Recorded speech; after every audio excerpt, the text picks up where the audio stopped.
Okay, we are ready. If y'all are ready, we'll go ahead and get started. We are in the last section now, Ezekiel chapter 40, and 40 through 48 is the last section. It's all the same. We're going to try to do these next 8 chapters in maybe 2 or 3 weeks instead of a chapter a week. Tonight will only be 1 chapter because it's a lot. It's 40-some verses, so it'll take us a little while to get through tonight, and then we'll start trying to combine some to finish up in 2 or 3 weeks, and then we'll go to something else. But Ezekiel chapter 40, if you remember the book of Ezekiel, it starts with a vision of God's glory. That's chapter 1. It's about the glory of God. And then it starts the departure of God's glory, how God leaves them because of their sin. And in chapters 7, 8 through 11, 12, God's glory leaves. So it starts with this vision of who God is, God's glory. And then there's a middle section about that God's glory departs from Israel because of Israel's sin. And then starting in chapter 25, there's a series of judgments.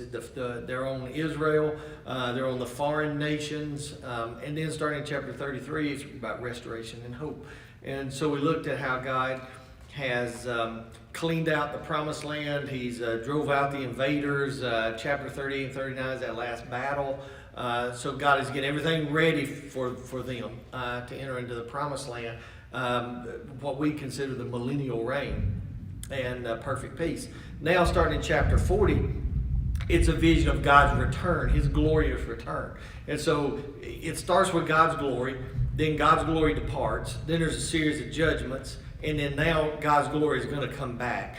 And so I gave you 3 sheets of paper, 3 models that we're going to look at in a minute, because honestly, as I'm going over chapter 40 in my head, it may be a little bit tedious and a little bit more because it's a description.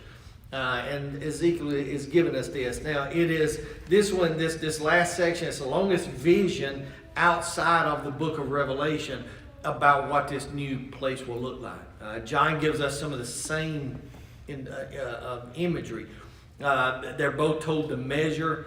They both have this guide that shows them the city. And so, again, Ezekiel corresponds to Revelation. Ezekiel and Revelation correspond to Daniel. So you can't, that's the reason I wanted to do Daniel, then follow it with Revelation, then follow it with Ezekiel, because it all ties together to make this picture for us. And so God gives Ezekiel this last vision of what it's going to be like in this final place, the millennial kingdom, when God's glory returns.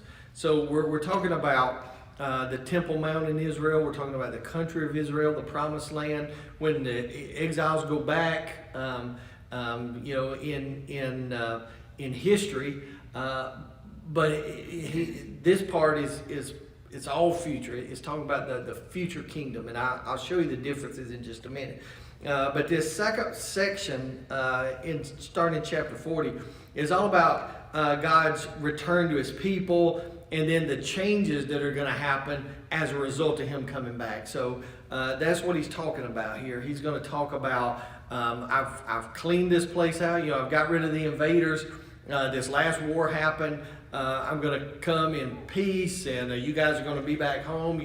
All the promises I gave you in the Old Testament are finally going to be fully realized. You're going to have everything that you were promised, but it's going to be full now. And so now, starting in chapter 40, God is saying, okay, now that I've got all this gone, and I've got the promised land ready for you, now it's time for my glory to come back. So this is what we're talking about. So look at, let me just say this. Just like all the visions in Ezekiel, just like all the other visions in Revelation, this one contains a lot of symbols too. There's literal descriptions and it's symbolic. And so because of that, there's a lot of different interpretations. There's a lot of people that look at this, especially this section of Ezekiel, and they got all these ideas about it. Some people feel like that everything starting in chapter 40 was fulfilled when the exiles went back. So we're talking about 586 BC when the place was conquered and destroyed.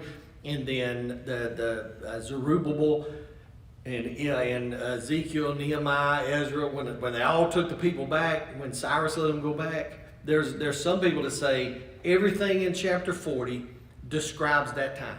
So it's all past, it's all history, it's all already been fulfilled. Everything has happened, all of it, and, nothing future in here.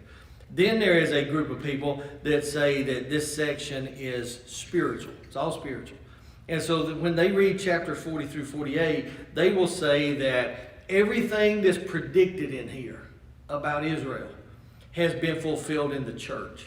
And they call that, or we call that theologically, replacement theology.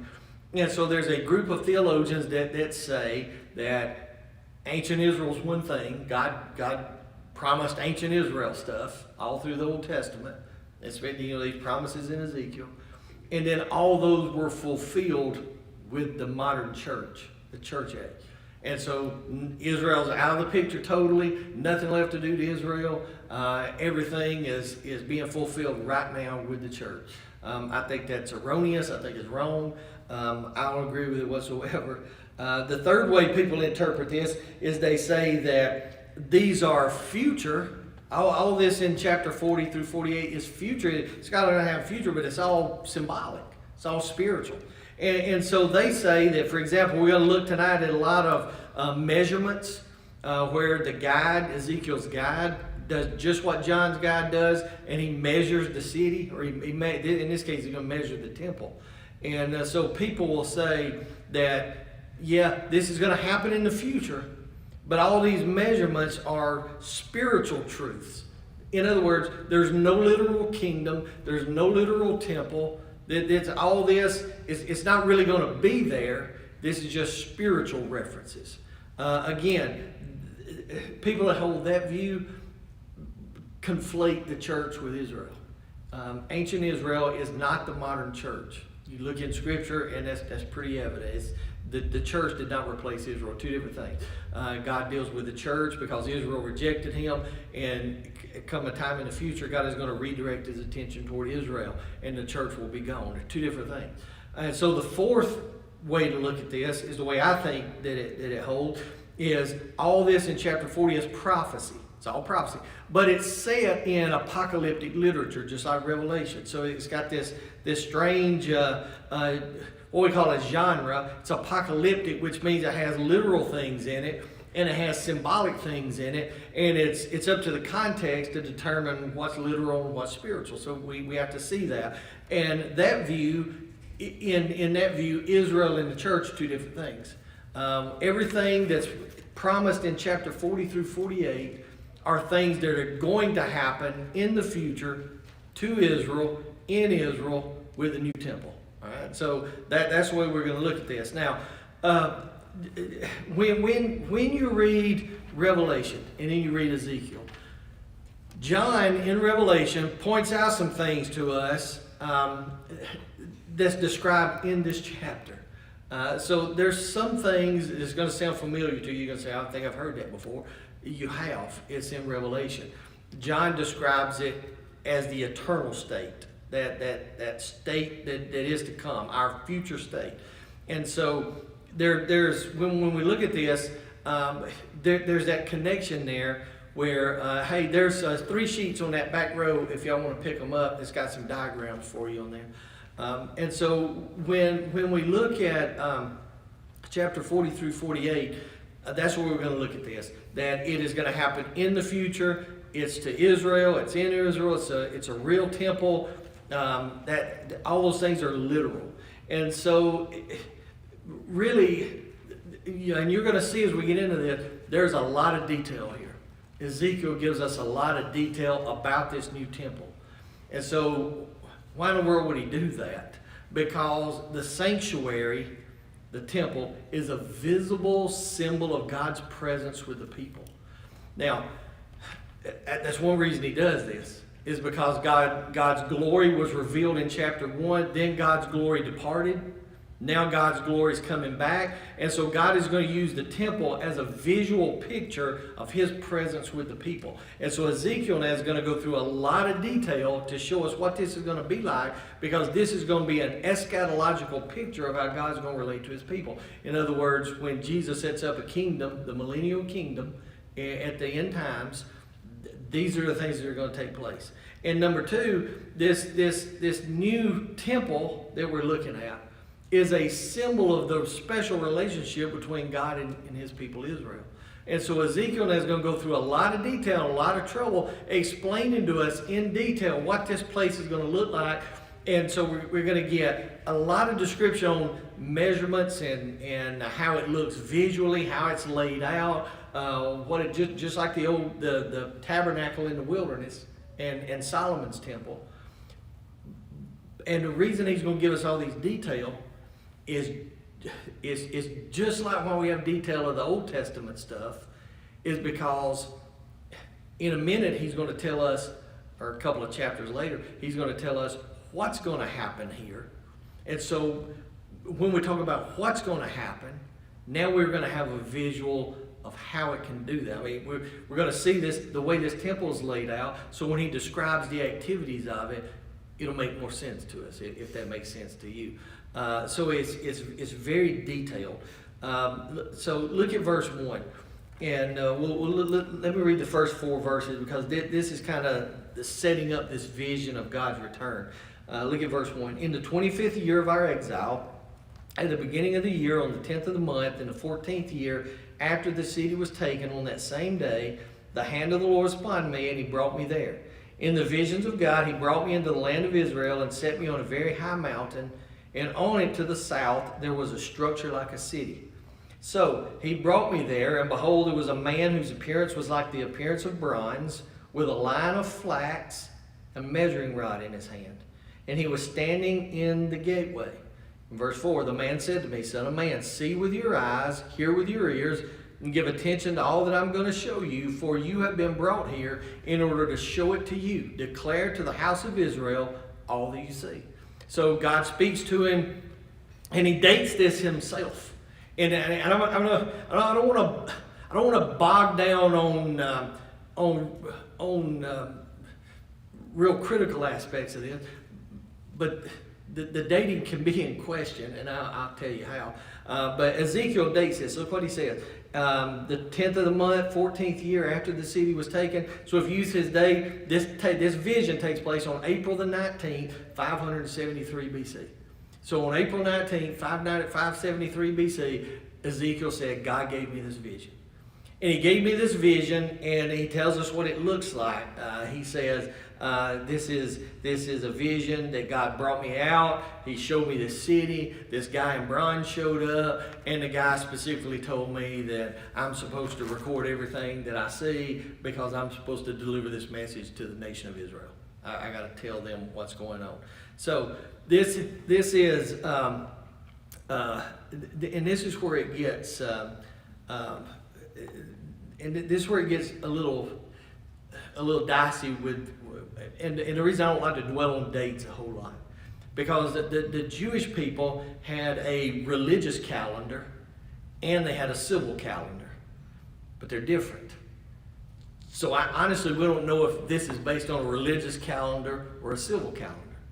We're assuming a religious calendar because of the context, the content of it and what it stands for. But the religious calendar, their religious calendar started in the Hebrew month of Nisan, which is March and April. If that's the case, then this vision came right before the children of Israel celebrated Passover. Again, we don't know if they celebrated Passover in the exile, but they surely were thinking about it. And so God gave Ezekiel this vision, and when he dates this, if we say, okay, we're going to use the religious calendar that they used, which starts in Nisan, which is March and April, that time, then this is April 19, 573 BC. But they also had a civil calendar, and their civil calendar started in the month of Tishri, which is September, October. And so if he used that calendar, then the dates are going to be off by 5-6 months. So I told you that just to tell you, when we look at these things, we can make pretty good guesses, but all in all, I don't guess it really matters. Interesting to me, may not be interesting at all to you, but depending on which calendar he uses, the dates could be off. Makes more sense to me that it's April, because I think this probably ties in with Passover pretty well. But the meaning of it's the same. He says, God took me to a mountain. Look at verse 2. In this vision, all right, God spoke to me in this vision. God brought me into the land of Israel. That's different. If you notice, every other vision that Ezekiel saw was in Babylon. He showed him things in Babylon. This is the first time he said God actually brought me home.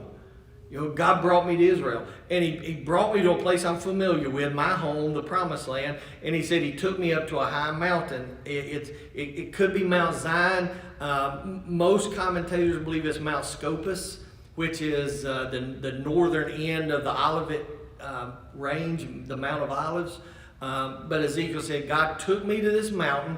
If it's Mount Scopus is on the north end of the Olivet range, and it looks over at Israel at the Temple Mount. So you can stand on Mount Scopus. You can look across the Kidron Valley. You see the Temple Mount, where now there's a Muslim mosque there. And Mount Scopus is a little bit higher than the Temple Mount. So you're actually looking down on it from Mount Scopus. And Ezekiel said, God took me to this mountain, and he showed me this vision. And look at the vision. In verse 2, he said, on it to the south, looking back towards the Temple Mount, he said, I saw a structure that looked like a city. Now, when it comes into view and it finally crystallizes for him, that's exactly what it is. It's a city with a temple in it. But Ezekiel said, God took me up on this mountain. I looked back south towards the temple complex. And he said, God showed me this vision. It looked like a city to me. And he said, then my vision was kind of distracted a little bit, because in the midst of looking across and seeing this city, I saw a man in bronze. I saw some guy that it was dressed all in bronze. And the guy that was dressed in bronze is going to be Ezekiel's guide. John had one. John met a guy in his vision. John met a heavenly guide, and that guide to John said, come, I got to show you all this stuff. Write these things down. Let's measure this city. This guy's going to do the same thing.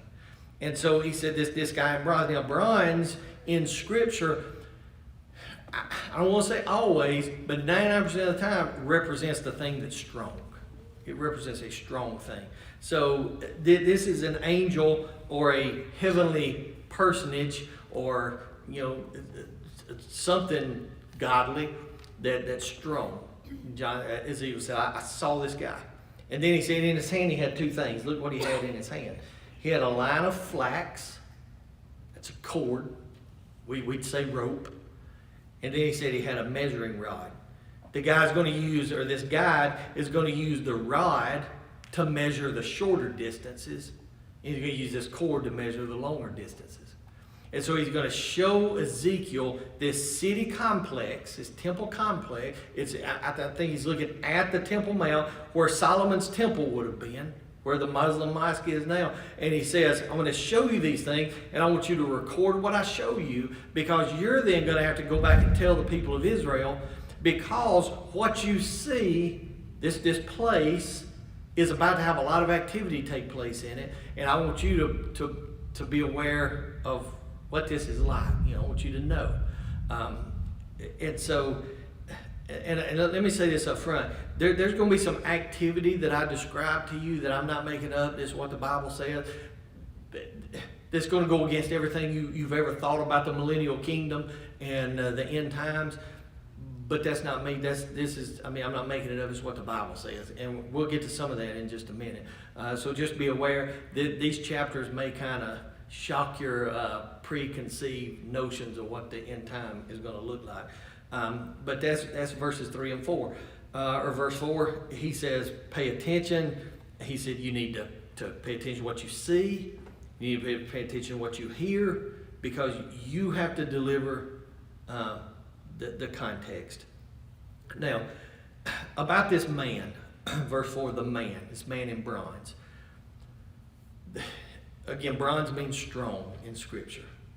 This could be two different people. in the Old Testament, there are what we call theophanies. A theophany is a pre-incarnate vision of Jesus. In other words, before he came as a baby in Bethlehem, Jesus made appearances on earth. Like, for example, in the fiery furnace, some of those things, those are theophanies. They are pre-incarnate visions of Jesus. This could be that. This could be Jesus doing this, pre-incarnate, before he came as a baby. Or it could be just an angel of the Lord. It really doesn't say. And so when if you read commentaries or Sunday school literature or any kind of book, people are going to take one of those two approaches to it. They're either going to say it's Jesus or it's an angel. It really doesn't matter. It was sent from God to do a specific thing, so it really doesn't matter. But now look at verse 5, because verse 5 starts a really lengthy thing. We're only going to get through the end of chapter 40 tonight, hopefully, but verse 5 actually goes all the way through chapter 42, verse 20. So it's going to cover the next two chapters. All right, and it is the Millennial Temple. It's different than Solomon's temple. It's different from the temple of Jesus' time period. It's different. And the description's different, the layout's different, and one of the reasons he describes this for us is because everybody has a picture of what Solomon's temple looked like.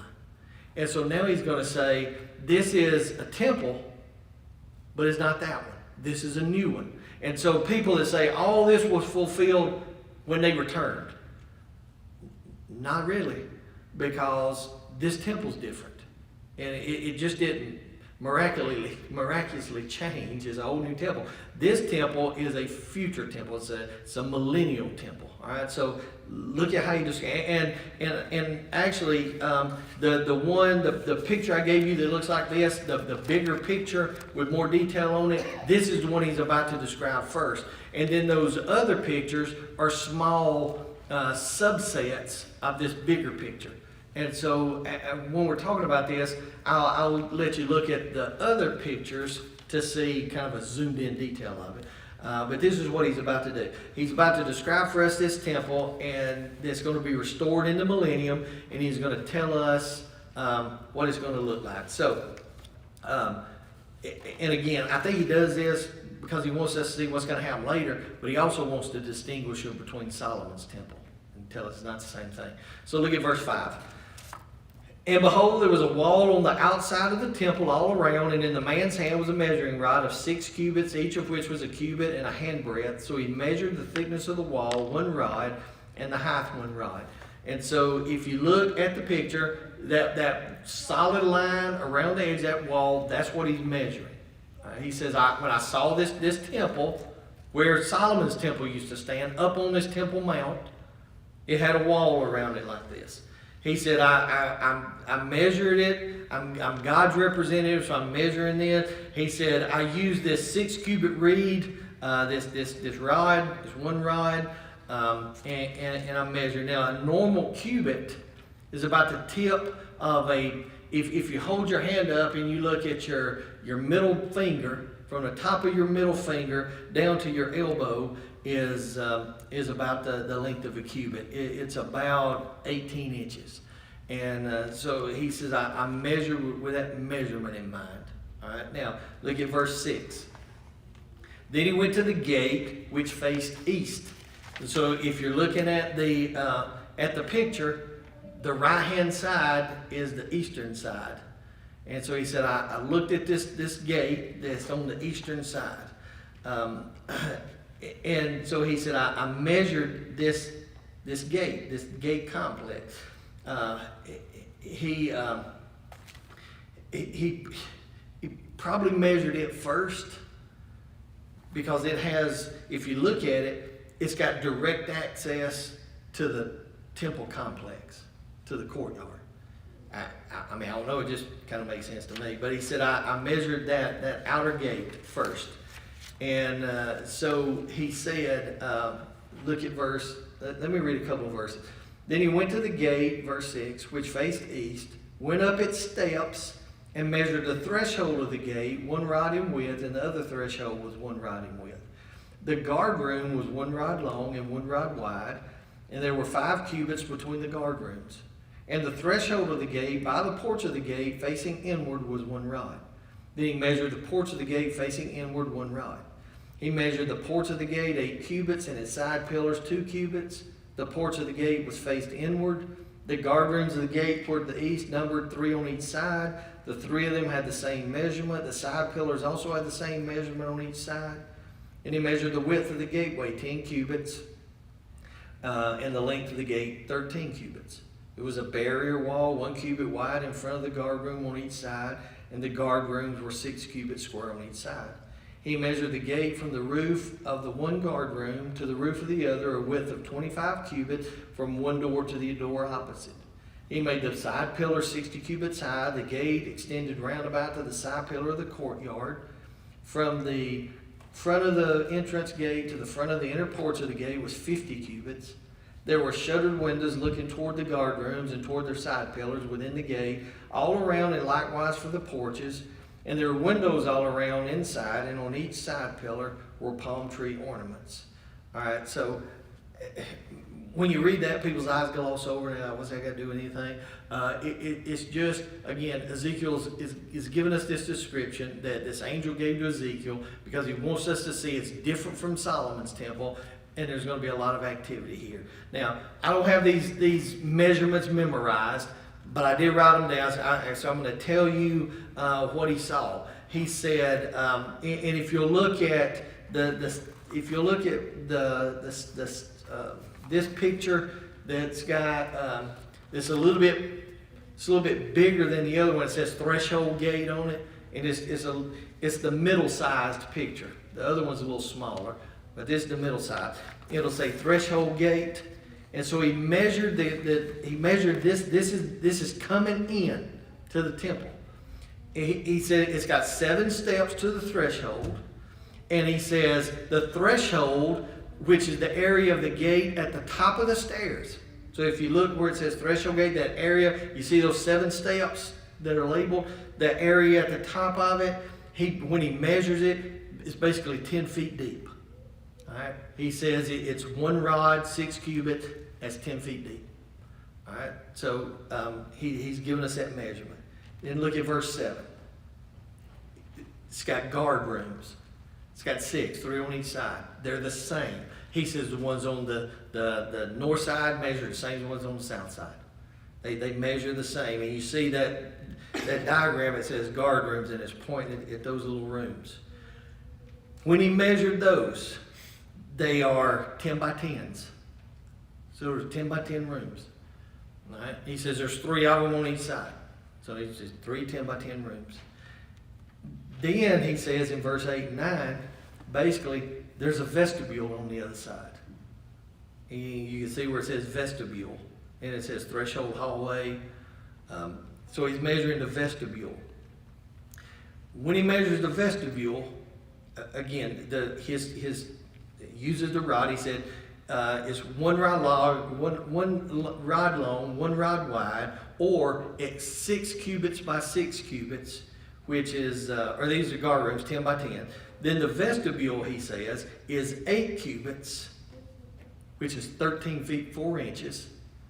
So that vestibule, if you're looking at that vestibule, it's 13 feet 4 inches deep, and then it's 41 feet 8 inches wide. So that's the way it measures. Now again, I don't know that excites you a whole lot. I'm just telling you what it says in here, because it's in here for a reason. God wanted them to know, because it is different, and there's going to be things that take place in here.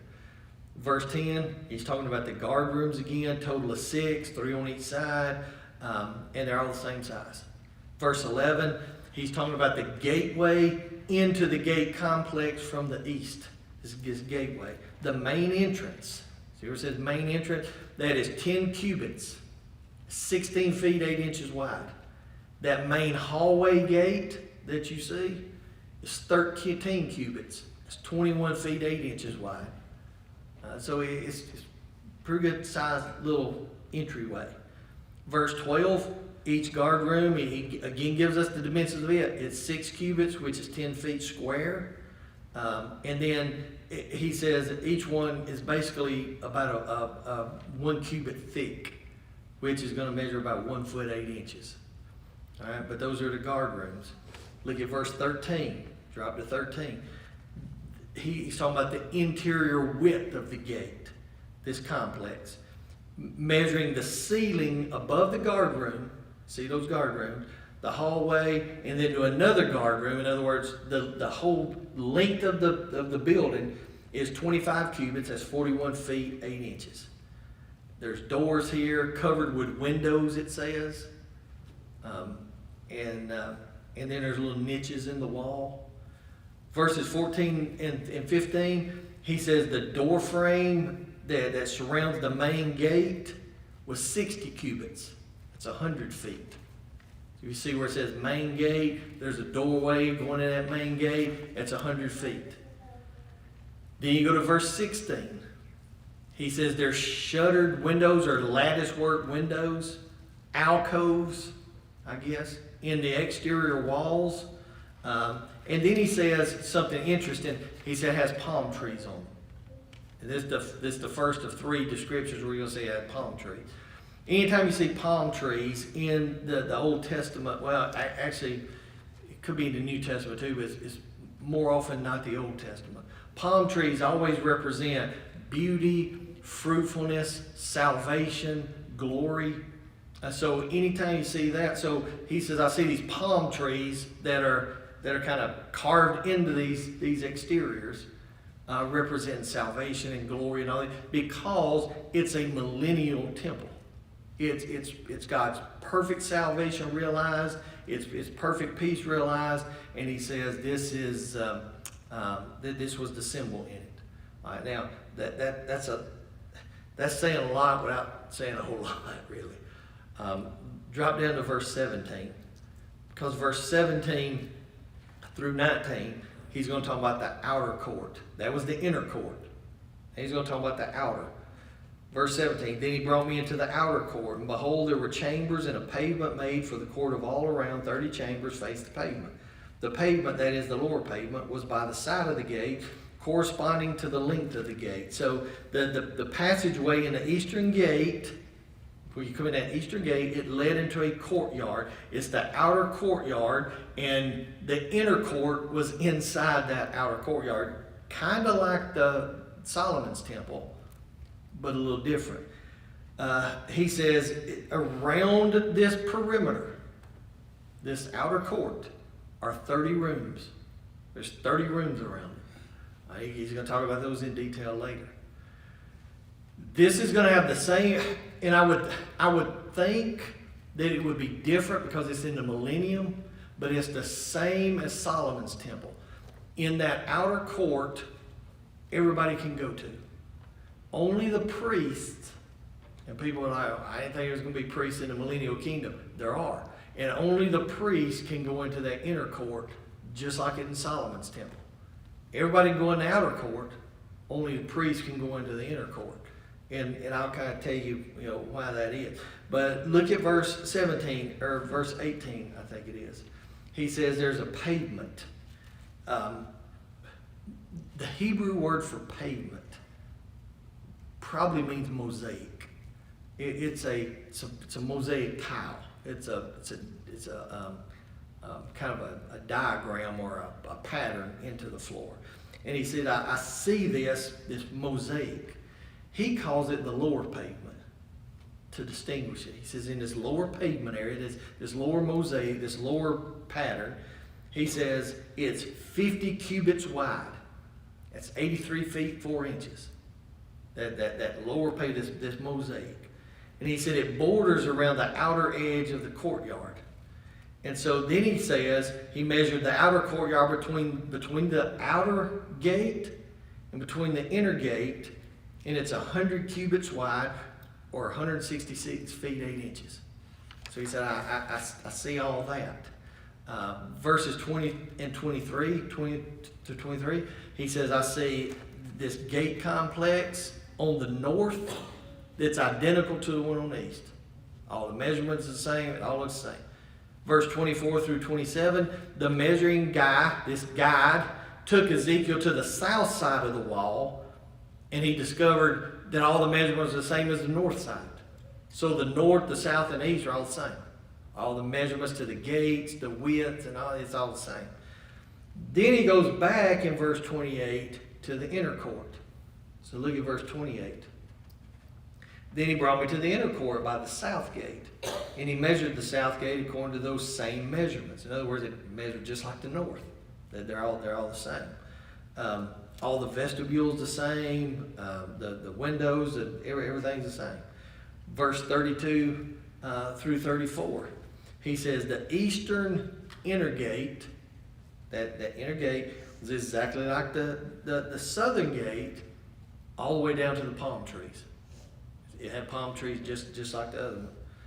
Then verse 35 through 37, he said there's an inner gate on that side that's identical to the one on the north. So basically saying the north, the south, and the east, they all look alike. You go into the inside and it widens out, but all the gates look the same. Now, look at the one that's at the top of the page, the smaller picture. The one that says you got wood tables, stone tables, all that on it. Because if you look at this, there's only 2 points of difference mentioned in those descriptions between the inner and the outer gates. Only 2 points. In the first place, that outer steps had 7. These on the inner had 8. The step count's different. I mean, and again, I'm kind of nitpicking at it, but I'm trying to show you the differences in the description. And then the second difference is really the character of it that we're going to get into now in verse 38. Verse 38 starts the section that, I'll be honest with you, it confuses me. And so when I tell you this, you're going to think that don't sound right. I can't really explain it to you. I'm going to give you my best guess on it, but I don't know. So look at verse 38, and look what he says. A chamber with its doorway was by the side pillars at the gates. There they rinsed the burnt offering. In the porch of the gate were 2 tables on each side on which to slaughter the burnt offering, the sin offering, and the guilt offering. On the outer side, as one went up to the gateway toward the north, there were 2 tables, and on the other side of the porch of the gate were 2 tables. 4 tables were on each side next to the gate, or 8 tables on which they slaughter sacrifices. So on that diagram that you have, the little one that's kind of up at the top, it'll show you the wood tables and the stone tables. There's 4 wood tables, and then there's 4 stone tables. This is a millennial temple. It's not Solomon's temple in the Old Testament where they're making sacrifices, because the layout's different. God doesn't make mistakes. So he didn't tell us this is the way it looks and then all of a sudden give us a whole different description of it. This is a millennial temple. This one has not been built yet. It will not be built until the millennial reign. And so look what he says on it. There's 8 tables in here to slaughter animals. And so for the life of me, I can't figure out why. I can't figure out if this is the millennial kingdom and Satan is bound for 1,000 years and Jesus is reigning from Jerusalem. I thought sacrifices were over. I thought Jesus died, and what Hebrews said, he made the final sacrifice. We don't need this anymore. And now he turns around and says, Ezekiel said, I see this vision of this temple in the millennial, and they're making sacrifices there. He said they even have a table to wash off the blood, and they're making sacrifices. So obviously when I see that, I'm like, well, we need to get to the bottom of that. Why in the world are they making sacrifices there? And I'm just going to lay it out straight for you. The brightest minds of evangelical scholarship can't agree. When I have read dozens of explanations of this, and they're all arguing with each other. Nobody knows. Everybody's got ideas of it, but in other words, it's troubling to people. Because the book of Hebrews teaches us that Jesus is the superior sacrifice who replaces all other sacrifices. As a matter of fact, that's why we have a New Testament. The New Testament, or the New Covenant, replaces the old one. The old one is a sacrificial system where you're killing goats and lambs and all that stuff. Jesus came along to give us a new covenant that replaces the old one. So he said, I've done away with that because I'm a better sacrifice. And now Ezekiel says, I see in this millennial time, where Satan is bound and we're all living under Jesus' leadership, I see that here. And so in the millennium, there's going to be animal sacrifices. Now, what I'm about to tell you is in no way written in stone, is in no way the gospel truth, because I don't think nobody can know what that is. Until we get to heaven one day, we ask Jesus if it's still important to us. He'll tell us then. But this is my best guess. For some reason, I can't explain why. I'm just giving you my best guess as to what's taking place. The sacrifices in the millennium looks like that they serve to look backwards on Jesus' sacrifice in some way. The sacrifices in the Old Testament look forward to it. Now, I don't know if that's right. To me, that's just a shot in the dark. But I can't think of another explanation for it. Because Jesus has already died. And so these sacrifices are looking back on that for some reason. I don't know if it's to reiterate to the Jewish people that Jesus was the superior one, that these don't work anymore. I don't really get it, but that is, it's kind of like, what do we do now? What is the church? What is the ordinance that the church is given to look back on that sacrifice? The Lord's Supper. That's when we do it. He said, when you do the Lord's Supper, as often as you do this, if you do it once a month, once a quarter, whenever you do it, as often as you do this, you are reflecting back on what I did for you. There's no reason to do it. Jesus has already died for us. The elements of communion don't do anything spiritual. It doesn't save anybody. It doesn't regenerate your life in any way. It's purely symbolic to look back on what Jesus has done for us. But that's the church. That's us. That's us who were saved under an age of grace. Now I think that the millennial people are going to maybe offer those sacrifices in this millennial temple the same way that we do the Lord's Supper, so that they can look back on it now and say, okay, we're doing this to observe what Jesus has already done. He's already died for us as the ultimate sacrifice, and then we're doing it. That's the only thing I can tell, because there's no penalty for sin to be atoned for. The system's done away with. So I don't know. But it follows this whole sacrificial system follows the restoration of Israel to the fullness of God's promises. God promised them all this stuff. They got it kind of piecemeal. And now in the millennium, God is going to give it to them fully. It's fully realized.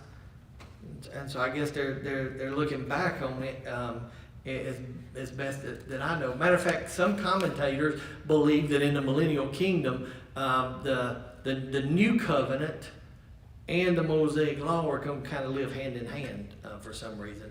I don't know if we go that far, but it looks like to me it's more like a memorial. Then you skip down to verses 42 and 43.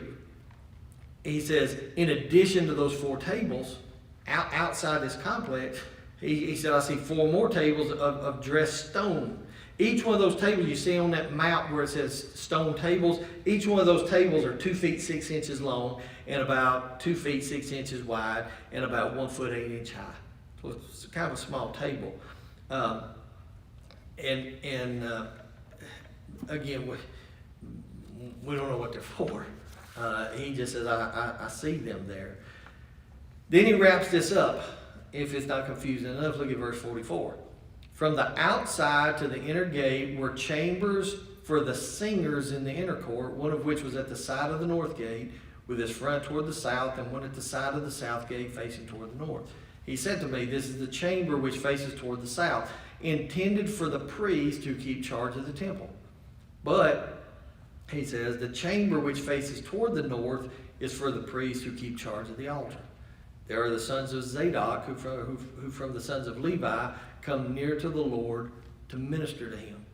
So, 2 rooms for singers in the inner court. So you're going to be praising and singing in the inner court. One of them is beside the north inner gate, face south. One of them is by the south, facing north. He says, I see these. Then he said, I see 2 different gates, 2 different places for priests. One of them, one says for the priests to take care of the temple. The other is for the priests to take care of the altar. It's the same. Even though this is the millennial, and we're supposed to be all equal, he says it's still the same principle. There's an outer court where all the Israelis can go. There's an inner court only the priests can go. And one group of priests are going to be in charge of the whole temple furnishing, just like in Solomon's. And then the other set of priests are going to be in charge of the altar. The sacrifices, cleaning up the sacrifices, all that. Again, can't explain it to you, authoritatively. Some of this stuff, as far as I'm concerned, I'm pretty sure of. I'm pretty sure of my interpretation. I feel pretty solid with it. This one I have no earthly idea. So we're all in the same boat here, just trying to figure it out. Then in verse 47, he's about to wrap this up. He says, he measured the court, perfect square, 100 cubits long, 100 cubits wide, and the altar was in front. That's 166 feet, 8 inches. And then the altar's out front. Then in verse 48, all the way down to chapter 41, verse 26, he's going to talk about the temple and all the buildings outside the temple. We'll talk about those next week. So what I'm talking about, it can be mind-numbing. It can be, what's the point of all this? I don't know what the point of all of it is, except that God wants us to know it because it's in here. And some of the things that are going to take place a little bit later in Ezekiel, it's going to make sense that we kind of know the layout and the principle of it. But, if you're confused, trust me when I tell you I am too. I understand what it's saying. I mean, I get the text. I understand, I think, exactly what it's reading to us. I don't understand why. I can't explain to you why this is like it is. Anybody that tells you they know for sure is telling you what. They don't know. We can all make guesses of it. I took courses in Old Testament prophecy in seminary and read stacks and stacks of books and papers. Nobody agrees on this. Nobody understands what it's there for. So we just have to make the best guess we can. Any questions about it? Or are y'all like, I don't even know what went on in here tonight. Because I'm kind of like that myself sometimes. It will get a little clearer. Yes. Is it possible the temple is operating outside of God's will? Anything's possible. Anything. That's why they reverted back to the priests. Yeah. I tend to think no. I think there's a reason for it. I think it's a symbolic something behind it. I think it's more. Again, it's my opinion. I stick to it, but I think it's more along the lines of a memorial like the Lord's Supper, for some reason. I don't know why it was instituted, but that's the way I think it is. But I mean, I don't know. It can be anything. Anybody else?